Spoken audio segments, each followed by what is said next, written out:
Seja bem-vindo ao Jornal Regional. Morreu o jornalista e escritor Manuel António Pina esta sexta-feira à tarde no Porto. O jornalista foi galardoado em 2011 com o Prémio Camões, o mais importante da língua portuguesa. Manuel António Pina tinha 68 anos. Manuel Pizarro é candidato à autarquia do Porto, uma escolha que, segundo a distrital do PS, corresponde aos critérios do Partido Socialista para as autárquicas de 2013. Embora não haja um comunicado oficial por parte do Partido Socialista, ouvimos hoje avançar alguns órgãos de comunicação com essa notícia, de facto corresponde a esses ideais e a essas linhas às quais o Partido Socialista quer corresponder nas autárquicas de 2013. Corresponde na medida em que, primeiro, houve uma convenção autárquica na área metropolitana do Porto, que já definiu as linhas de orientação estratégicas para a área metropolitana. As questões ligadas ao crescimento e ao emprego, o emprego como grande preocupação do Partido Socialista, mas também questões ligadas aos transportes, à mobilidade, ao ambiente, à qualificação habitacional, e permitam-me que faça aqui uma contestação clara à nova lei do arrendamento, que vai conduzir a uma grave crise social, porque verdadeiramente trata-se de uma lei que visa liberalizar os despejos, porque não está em causa a necessidade de promovermos uma nova lei de arrendamento. Somos claros e defendemos uma nova lei, mas não a lei que se inscreva nos princípios que esta tem, mas, portanto, a necessidade de qualificação do parque habitacional, a necessidade de qualificação do espaço público, por forma a que as cidades na área metropolitana sejam áreas de espaços de qualidade e de diálogo intergeracional, e, portanto, o Dr. Manuel Pizarro aparece escudado nestas ideias e nestes compromissos para com os cidadãos. E como personalidade cívica, como um humanista e como personalidade que tem um percurso profissional que nos orgulha, um médico há vários anos no Hospital de São João, que dignificou sempre a sua atividade profissional, e também, enquanto responsável político, porque foi secretário de Estado da Saúde, que, entre outras medidas, foi um dos defensores dos agrupamentos de centros de saúde que permitiram cobrir a população com médico de família, é um candidato que dá todas as garantias ao Partido Socialista, não apenas para defender os interesses das populações, mas também para ser um candidato vitorioso, para liderar aquela que é uma das câmaras mais importantes do país e para que, a partir dessa liderança, também seja capaz de mobilizar os recursos das várias autarquias da área metropolitana. Muito bem, nesta convenção. Ficamos agora com a síntese das notícias regionais. Mais de 1.300 famílias foram beneficiadas com o Programa de Habitações Sociais. São os números de 7 anos de projeto Casa Como Nova, lançada pela Câmara do Porto, através da empresa municipal Domus Social.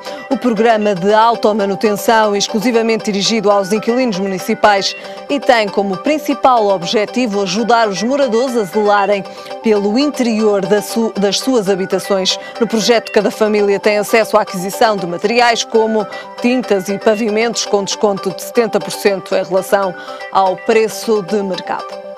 O Hospital de São João, em comunicado à empresa, garantiu que não cancelou a aquisição de qualquer medicamento para o cancro. O hospital emitiu este comunicado devido à denúncia que um jornal publicou ontem que cerca de 143 doentes com cancro e esclerose teriam sido obrigados a trocar de medicação por corte no fornecimento do fármaco Cetuximab. O São João informa que vai proceder judicialmente contra quem proferiu afirmações falsas em relação ao centro hospitalar. As unidades hoteleiras do Baixo Tâmega realizaram de janeiro a agosto, em termos de alojamento, um volume de negócios de 900 mil euros, segundo dados do Observatório de Turismo do Baixo Tâmega, e 71% dos hóspedes têm origem no mercado interno. De fora de Portugal, os turistas espanhóis são os que mais têm visitado a região, seguindo-se os franceses e os belgas. O volume de negócios em termos de alojamento neste território representa cerca de 5% do total, até mesmo da região norte.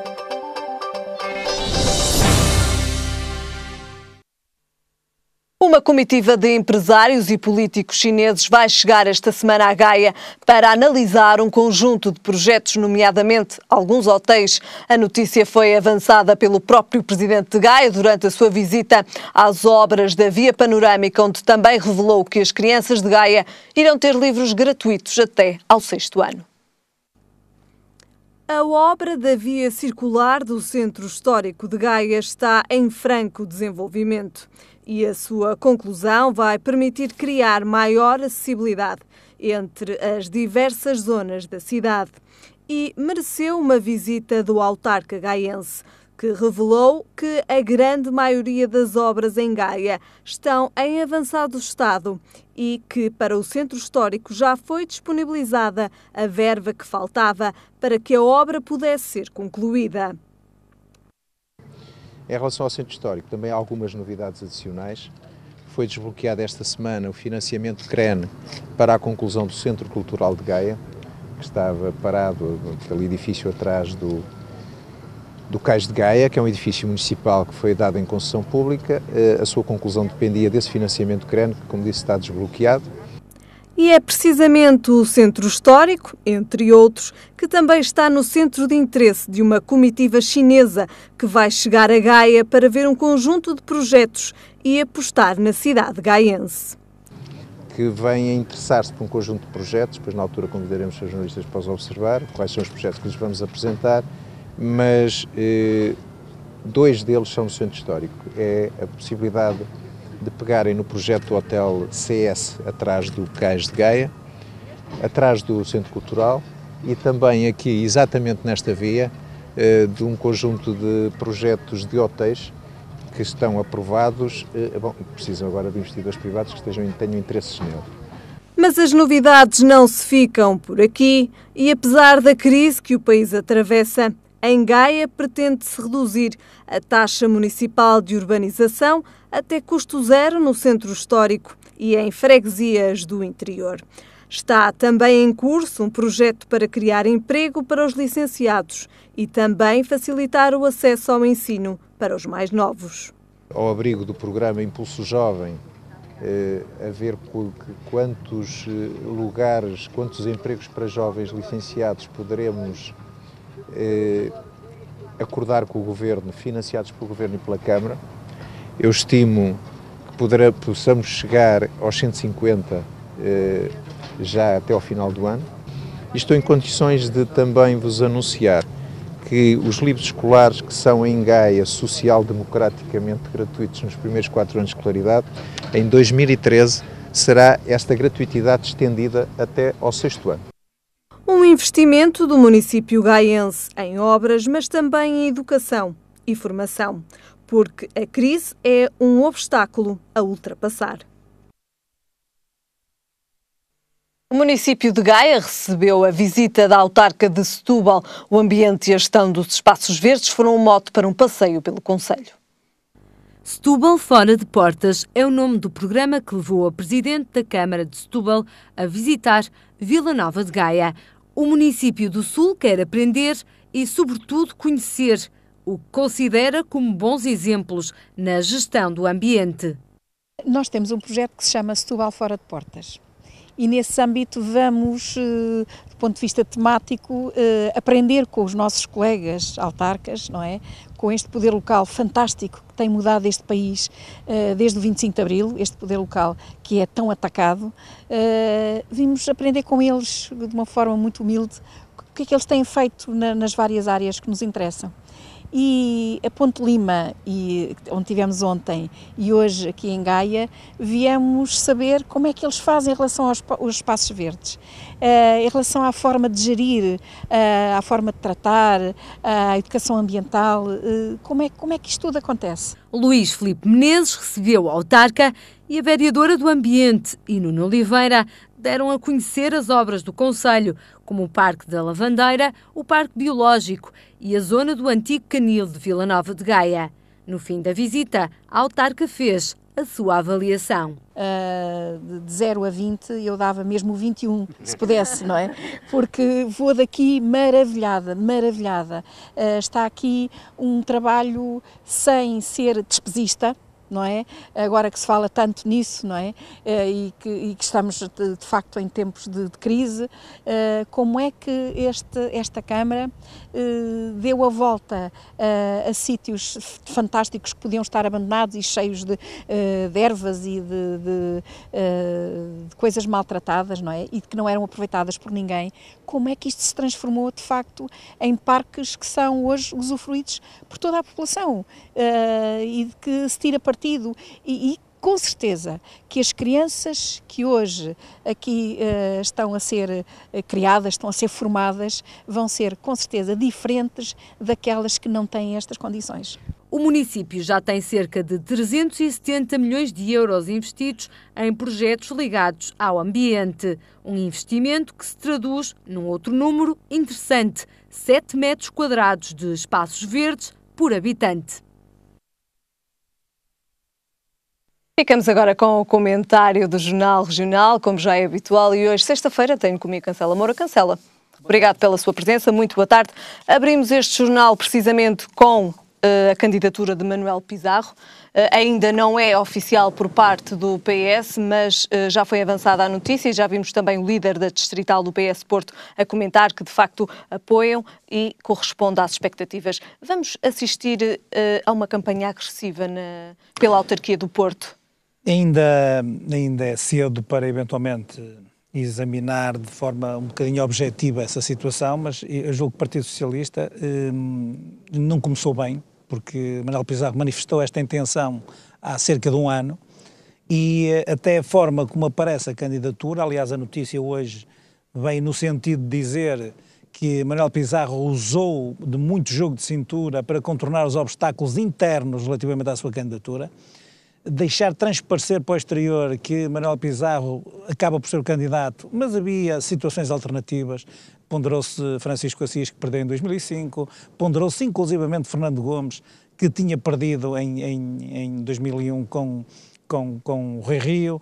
Quer dizer, são situações que tornam um bocadinho mais fragilizada esta posição de Manuel Pizarro. Inclusivamente, a outra hipótese que se colocou em cima da mesa foi os sinais que se diz que, eventualmente, Rui Moreira, presidente da Associação Comercial do Porto, terá dado no sentido de poder ele próprio liderar um projeto. Portanto, eu acho que estas notícias, ou a notícia do anúncio da candidatura, acompanhada deste conjunto de considerações, podem tornar um bocadinho frágil a própria candidatura de Manuel Pizarro. Acha que pode haver por aí alguma fragilidade? Acho que sim, porque quer dizer, por exemplo, a hipótese que se colocou de Francisco Assis ser candidato colocava Manuel Pizarro como número 2 dessa lista, pelo menos ao que é público, e portanto... O que não se confirmou.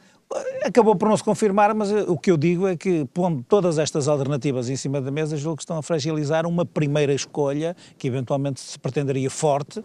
O líder distrital José Luís Carneiro elogiou, portanto, as qualidades do próprio candidato, do ponto de vista profissional, do seu trajeto público, mas evidentemente que estas situações, quer dizer, se ele era a primeira escolha, escusavam obviamente de colocar todas estas alternativas. Sobretudo porque também se sabe, e também gostaria de juntar aqui mais um aspecto importante para esta candidatura do Partido Socialista, parece que está a ensaiar-se uma tentativa de uma frente de esquerda no Porto, o que nunca aconteceu, mas efetivamente atendendo a que se também perfila a Luís Filipe Menezes, que eventualmente entrará bastante no eleitorado de centro-esquerda e de esquerda, esta solução pode ser uma solução interessante para fazer potenciar os votos à esquerda do próprio Partido Socialista, com o PCP e o Bloco de Esquerda.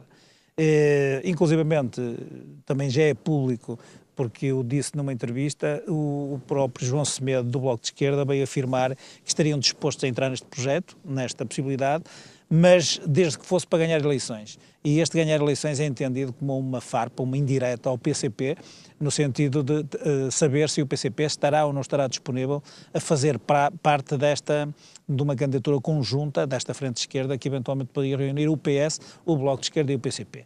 Eu julgo que este aspecto é muito importante, se efetivamente o conseguirem, para já porque ser bom ensaiar uma tentativa que nunca foi antes, portanto, tentada numa candidatura à Câmara do Porto. Por outro lado, poderão eventualmente potenciar com uma lista. É evidente que é sempre muito difícil vaticinar de que forma é que os partidos se irão entender. Esta solução já foi concretizada em Lisboa. Aqui, eventualmente, pelos dirigentes regionais, sobretudo do PCP, existem umas certas resistências relativamente a esta matéria. Sei que, por exemplo, em Gaia também existe essa tentativa, por parte de Eduardo Vítor Rodrigues, que disse que estaria disponível para uma candidatura onde pudesse abarcar esta frente de esquerda. Não sei se isto será uma estratégia a nível distrital, mas efetivamente julgo que também vai ser um fator a ter em conta para esta candidatura de Manuel Pizarro. Porque que há pouco falou-me, e é de conhecimento público, outros nomes vieram à tona para possíveis líderes do PS para as autárquicas de 2013. O que acha que levou à escolha de Pizarro para encabeçar então a lista do PS à autarquia do Porto? Eu julgo que Manuel Pizarro estaria melhor colocado, isto objetivamente falando, estaria melhor colocado para o Presidente da Conselhia atual. De facto tem um percurso que o levou em termos públicos até ao Governo, tem uma carreira profissional apreciável do ponto de vista de quem o acompanha, porque sei que existem opiniões bastante favoráveis já ao seu comportamento de índole profissional, e eu acho que esta escolha acaba por ser natural porque, repare, Francisco Assis já perdeu para Rui Rio. Fernando Gomes já perdeu para Rui Rio. Aliás, aqui dizer que havia um handicap muito grande para Fernando Gomes. Dizem que a escolha de Fernando Gomes teria que ser teria de haver uma quase unanimidade do partido a nível distrital, que outras fontes vão revelando que seria quase impossível. E também bom lembrando que, efetivamente, a candidatura dele seria uma espécie de regresso ao passado, como a de Francisco Assis, e no caso de Fernando Gomes, ainda com a agravante de, eventualmente, ele próprio poder ainda estar marcado por aquela passagem do governo Guterres, que foi atabalhoada, e o regresso também precipitado para ser candidato à Câmara do Porto, e o eleitorado ainda estar lembrado ou relembrar todo esse percurso e, eventualmente, penalizá-lo por isso. E, portanto, esta questão, fica por explicar esta questão de Rui Moreira, porque, por acaso, a candidatura de Rui Moreira pelo Partido Socialista podia ser uma candidatura muito interessante, porque Rui Moreira é um homem de direita, mas, de facto, está muito ligado à cidade, é um adepto fervoroso do Futebol Clube do Porto, é um regionalista convicto, percebe muito de matérias relacionadas com a cidade e estaria muito bem colocado, sobretudo para confrontar-se, por exemplo, com aquilo que são os eleitorados que podem ser captados por Menezes. Eu julgo que Rui Moreira poderia eventualmente contrapor a isso o centro e o centro-direita, que poderiam eventualmente contrabalançar aquilo que podia ser o eleitorado que pode ser arrastado por uma candidatura de Luís Filipe Menezes. Portanto, eu acho que, apesar de tudo, também estamos aqui a vaticinar todas estas opiniões, sem saber ao certo se existe algum fundo de concretização, algum fundo de verdade, alguma consolidação desta possibilidade de Rui Moreira poder ter sido candidato. Admito que, efetivamente, isso possa ter sido colocado, e eu, face a todas estas contas, penso que por isso mesmo é que, efetivamente, aparece Manuel Pizarro melhor colocado para ser o candidato. Embora, como digo, todas estas contas podiam ter sido feitas com algum sigilo, com algum recato, com alguma descrição, porque iriam poupar, como provavelmente se percebe, este aparecimento de uma candidatura que, inclusivamente, dito pelo próprio, só ficará decidida na próxima segunda-feira, quando reunir a Conselhia, mas que já foi anunciada numa reunião com António José Seguro e com Francisco Assis e com Manuel Pizarro em Lisboa, que é agora antecipada pela Distrital e que depois há de ser confirmada por uma reunião da Conselhia. Segunda-feira, a acontecer na segunda-feira. Exatamente, mas todo este percurso pode, de facto, vir trazer alguma dificuldade de afirmação de uma candidatura do Manuel Pizarro como primeira escolha. Mas não lhe parece que é um nome que poderá, digamos assim, trazer novas alternativas também para o Porto? Dentro das circunstâncias do Partido Socialista, de facto, é uma figura diferente. Diz-se-á que, dentro das escolhas que o Partido Socialista poderia fazer entre as figuras nacionais, dentro daquilo que é o desempenho e a qualificação, e bem como o percurso até do ponto de vista do serviço público, não me parece que, efetivamente, houvesse muito mais alternativas que estas em função daquilo que o Partido Socialista possa apresentar neste momento. Sabemos que o país atravessa uma crise, o governo está também ele a passar por, digamos assim, por diversas contestações. Os portugueses estão descontentes com o governo e com esta coligação PSD-CDS. Acha que este descontentamento dos portugueses se pode, de facto, refletir nas eleições autárquicas de 2013? Aqui no Porto penso que pode ser um bocadinho difícil acontecer uma coisa dessas. As duas candidaturas que se perfilam e sobretudo a de Luís Filipe Menezes, é uma candidatura muito pessoalizada, muito personalizada. Eu julgo que ele vai tentar, como fez em Gaia, uma candidatura suprapartidária e, portanto, isto vai somar muitos apoios à esquerda e à direita, indistintamente daquilo que possam ser... Aliás, ele já disse que a candidatura dele era suprapartidária. Exatamente, e é uma característica que lhe é peculiar e faz algum sentido em termos de poder local. E, portanto, eu julgo que, associado a essa personalização, penso que vai esbater um bocadinho aquilo que podia ser a penalização do Governo. Aquilo que possa acontecer é que, de facto, os grandes centros urbanos, onde efetivamente as pessoas são mais contestatárias, por exemplo, eu acho que Lisboa tem essa possibilidade mais acentuada, é de facto que o partido que está no poder seja desgastado, seja penalizado nos seus candidatos em função daquilo que seja o desempenho do Governo. Aqui eu digo que, efetivamente, primeiro por esta característica que o Luís Filipe Menezes vai imprimir com certeza a sua candidatura, e quero abrir também aqui um parênteses, ainda não está oficializada a candidatura do Luís Filipe Menezes e continua em aberto até que alguém esclareça em profundidade se a lei de limitação de mandatos vai ou não vai permitir que haja limitação de funções ou de território, e é importante que efetivamente isto seja aclarado, mas na eventualidade de ele ser candidato, efetivamente esta característica pode vir a esbater aquilo que poderia ser uma penalização do próprio Governo, porque ele próprio vai demarcar-se com certeza das atuações do Governo e eventualmente fará o seu próprio percurso, a sua própria campanha, com projetos que obviamente ele já antecipou, inclusivamente algumas das possibilidades e de alguns dos projetos que podem implementar no Porto. Por outro lado, Manel Pizarro, como é um homem da cidade, como em termos profissionais trabalha na cidade, poderá vir a usufruir de algum benefício, porque haverá sempre contestação, o governo e o partido que está no poder têm sempre um desgaste natural, e é natural também que o candidato que é a oposição, neste caso Manel Pizarro, por exemplo, se houver também este entendimento da esquerda com o Bloco de Esquerda e com o PCP, poderá eventualmente recolher aquilo que são as franjas de descontentamento, da oposição e que de algum modo, ou de outra forma, não iriam votar uma candidatura autárquica conjunta, como eventualmente isso poderá vir a acontecer. Muito bem, ficamos então a aguardar, ainda falta muito tempo daqui até lá, mas ficamos a aguardar de facto uma campanha que promete ser bastante equitativa. Passamos agora para o nosso segundo tema. O Hospital de São João negou a suspensão de qualquer medicamento para o cancro. Uma notícia que tinha sido então avançada pela publicação de ontem do Diário de Notícias. A confirmar-se esta notícia seria grave por parte do Hospital de São João. Eu confesso que estas notícias sobre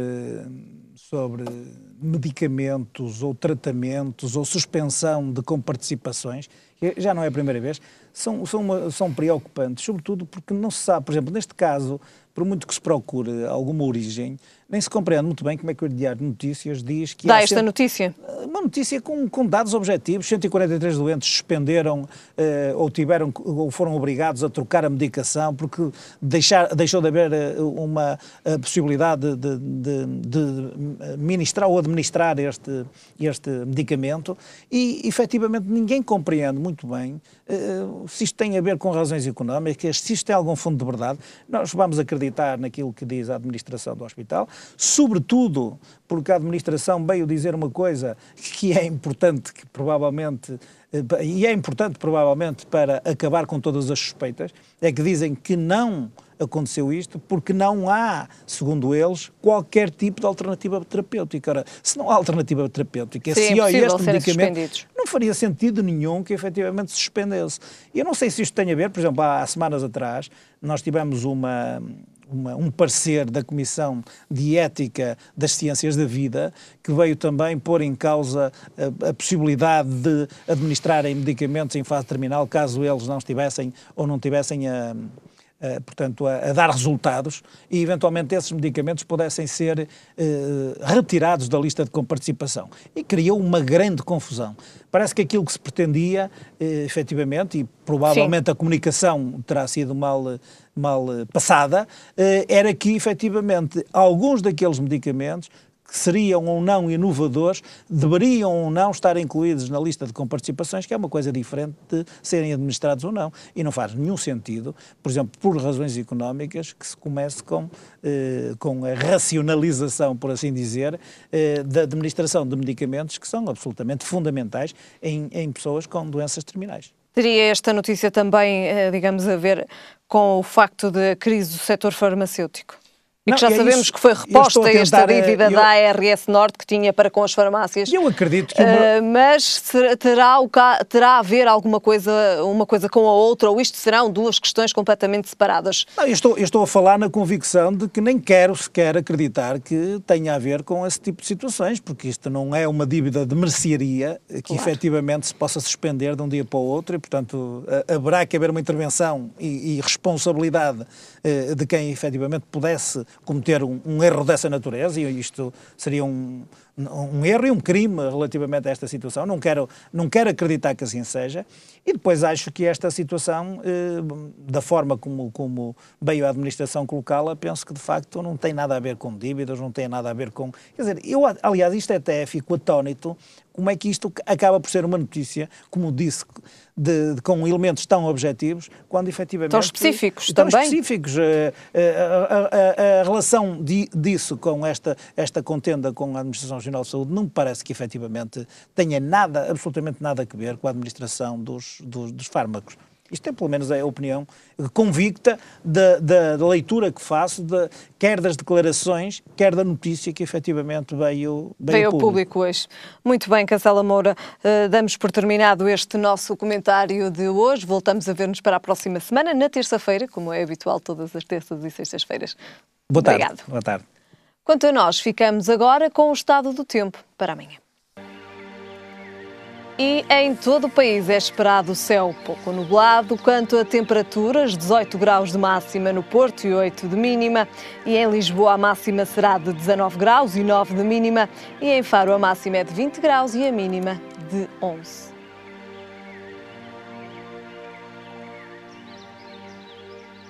É tudo por hoje. A informação já sabe, está de regresso amanhã. Até lá, fique bem.